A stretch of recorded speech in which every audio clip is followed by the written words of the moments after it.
segala yang datang dari Allah itu tidak mungkin buruk. Tidak mungkin. Kenapa kita diminta untuk taat dengan mutlak? Karena segala yang datang dari Allah pasti baik. Ya, pasti baik. Karena Allah menurunkan segala maslahat sesuai kebutuhan kita. Cuma manusia kadang-kadang, menginginkan sesuatu dengan pikiran pendeknya yang bukan kebutuhannya. Al-Baqarah 216. Agak pelan-pelan kita ya.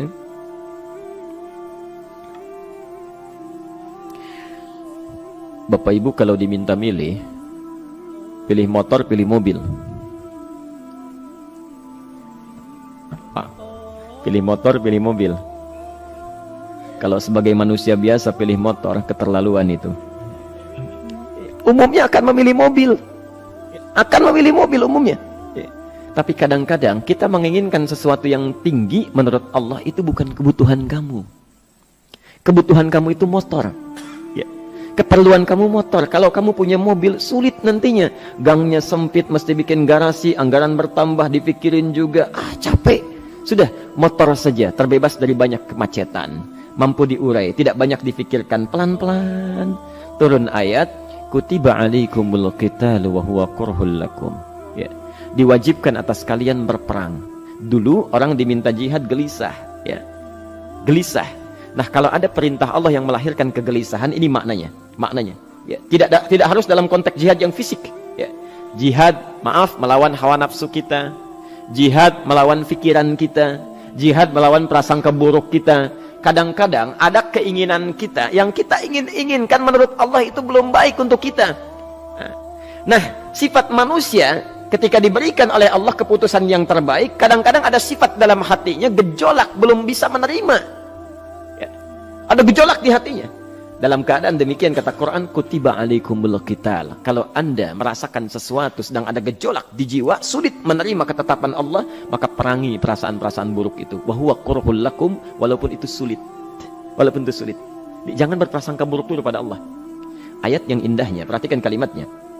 Asa an takrahu syai'an fahuwa khairul lakum. Boleh jadi Anda tidak menyukai sesuatu, di balik itu ada kebaikan-kebaikan besar yang Allah sedang rencanakan. Ya. Karena pikiran kita pendek, maunya sekarang saja. Tapi subhanallah, Allah sangat panjang, tidak ada batasnya. Allah memberikan maslahat sampai kamu meninggal, ini maslahatnya. Kamu berpikir sekarang saja. Wa asa an tuhibbu syai'an wa huwa syarrul lakum. Sedangkan boleh jadi di balik yang kita sukai ada keburukan yang sedang menunggu kita di depan ini, kamu tidak tahu. Ya. Apa logikanya? Wallahu ya'lamu. Allah tahu masa depan yang akan terjadi menimpa kita, wa antum la ta'lamun. Sedangkan kalian tidak bisa membaca masa depan. Ya. Saya punya adik perempuan datang lalu meminta doa. Kak, saya ingin tes katanya. Ya, di salah satu bank.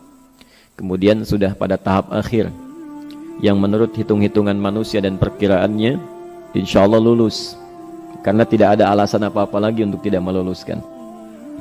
Baik, bismillah kita berdoa. Tapi doa kita seperti dibimbing oleh Quran, tidak minta dunia saja, ya. Jadi dunia baik. Al-Baqarah 201, Rabbana atina fid dunya wa fil akhirah, ya.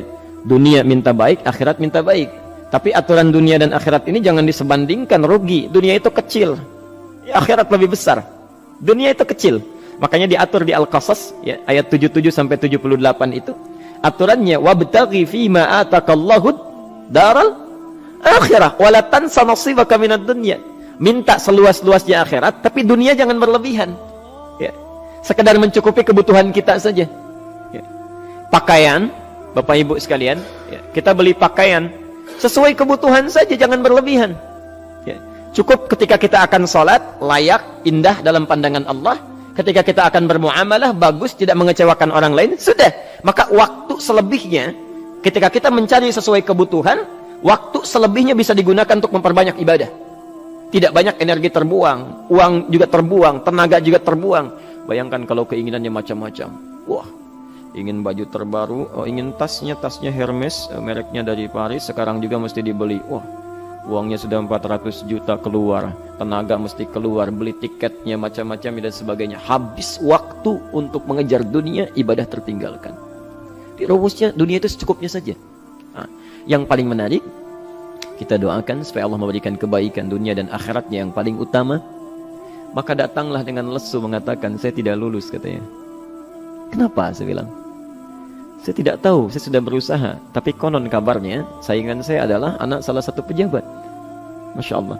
Saya bilang, kamu jangan bersedih. Kamu menginginkan sesuatu dengan pikiran pendek, Allah pasti memberikan yang terbaik yang tidak terlukiskan nanti. Subhanallah, pekan beberapa hari setelah itu, muncul berita, ternyata dia diterima di bank syariah. Ya. Dia menginginkan sesuatu yang diinginkan, Allah menginginkan lebih dari apa yang dia harapkan.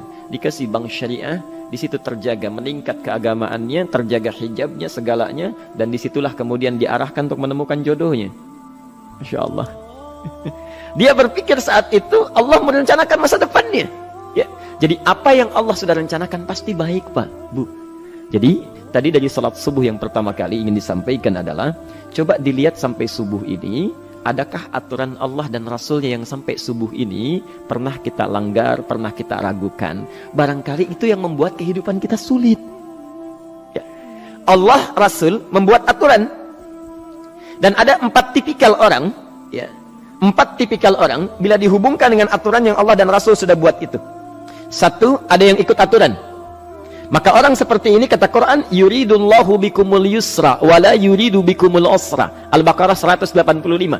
Allah menginginkan kemudahan, tidak menghendaki kesulitan dalam hidupmu. Ya. Maka dibuat aturan, yang ikut aturan Allah pasti mudah hidupnya. Ya, pasti mudah hidupnya. Ya. Rizkinya mudah, hidupnya mudah, nyaman, enak. Ya. 1, ada yang ikut aturan. Yang kedua, ada yang keluar aturan. Ya. Ini pasti repot. Pasti repot. Di awal-awal seperti menyenangkan, ujung-ujungnya repot.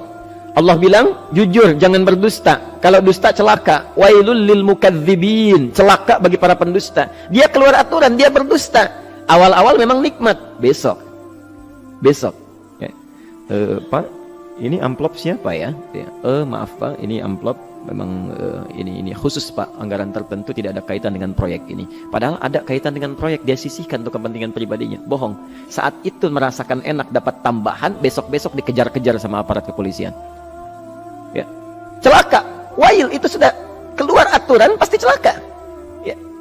Subhanallah. Jadi ada orang kedua keluar aturan. Yang ketiga bikin aturan sendiri. Dikasih aturan, dia bikin aturan sendiri. Subhanallah. Kalau sakit, dibuat ketentuan. Sakit pertama, kalau biasa-biasa saja, ya, subhanallah, ikhtiarnya pergi ke dokter. Seorang sahabat datang kepada Rasulullah, ya Rasulullah, saya sakit, tolong doakan saya. Kata Nabi, idhab ila tabib, pergi ke dokter. Ini orang pintar sekali. Kata orang ini, ya Rasulullah, Anda kan Nabi Rasul, angkat tangan Anda, Allah kan maha menyembuhkan, nanti Allah sembuhkan saya. Cerdas ya? Tapi subhanallah, Nabi harus lebih cerdas, dapat bimbingan dari wahyu. Pergilah ke dokter, karena kesembuhan yang telah Allah tetapkan dititipkan di tangan para dokter. Masya Allah, pergi ke dokter. Ya. Itu rumus pertama. Nanti kalau dokter sudah pada hand up, ya, angkat tangan, tidak mampu menyembuhkan, itu tandanya Allah ingin langsung menyembuhkan tanpa turut campur makhluk yang ada. Maka kaidahnya akan berubah nanti, ya, dari kaidah biasa kepada kaidah Al-Anbiya ayat 83 sampai 84. Itu aturan yang menyembuhkan langsung dari Allah Subhanahu wa taala. Tapi kalau Anda sakit, perginya ke dokter. Ya. Cuma ada manusia bikin aturan sendiri. Sakit, pergi ke dukun. Ya. Dukun nggak bisa, pergi ke paranormal. Dirinya pun sudah nggak normal. Makanya disebut paranormal, karena nggak normal. Ya. Tapi didatangi juga, gitu, bikin aturan sendiri. Karena itu jadi lebih sulit hidupnya. Ya. Doa, minta pada Allah, kan sederhana. Ya. Doa, nggak bayar, nggak ada macam-macam, Masya Allah, gampang sebetulnya. Ada kekeringan, sekarang kan banyak kekeringan ya, banyak kekeringan. Dikasih rumus, subhanallah, dikasih rumus yang tidak perlu pakai biaya, meluangkan waktu, itu pun berpahala juga. Dunianya dapat, akhiratnya melimpah. Ya. Dikasihlah salat istisqa, Masya Allah, tinggal minta, memohon kepada Allah. Salat, mengangkat tangan, mohon pada Allah, subhanallah. Manusia tidak bikin aturan sendiri. Digarami saja. Orang garamin sayur, dia garamin awan. Cari biaya miliaran, terbang pakai pesawat. Kalau Allah tidak berkehendak, ya sudah. Ya. Ayo silahkan, berapa biaya yang mau kamu kumpulkan, tenaga yang kamu kumpulkan, silahkan aja. Ya. Yang ini hujan, bikin kering lagi di sana. Sana hujan, bikin kering lagi di sana. Mau sampai kapan? Dikasih yang gratis tinggal muncul. Cuma manusia bikin aturan sendiri, ya susah hidupnya. Itu yang ketiga. Yang keempat, ada orang nggak mau diatur. Allah bikin aturan, dia nggak mau diatur. Ya, Masya Allah. Ini yang luar biasa. Inilah yang fasik. Fasik itu keluar dari aturan, menyimpang, tidak mau diatur dia. Ya, tidak mau diatur. Karena itu Bapak Ibu sekalian, dari ayat yang pertama ini, ya, mari kita evaluasi sampai dengan hari ini subuh.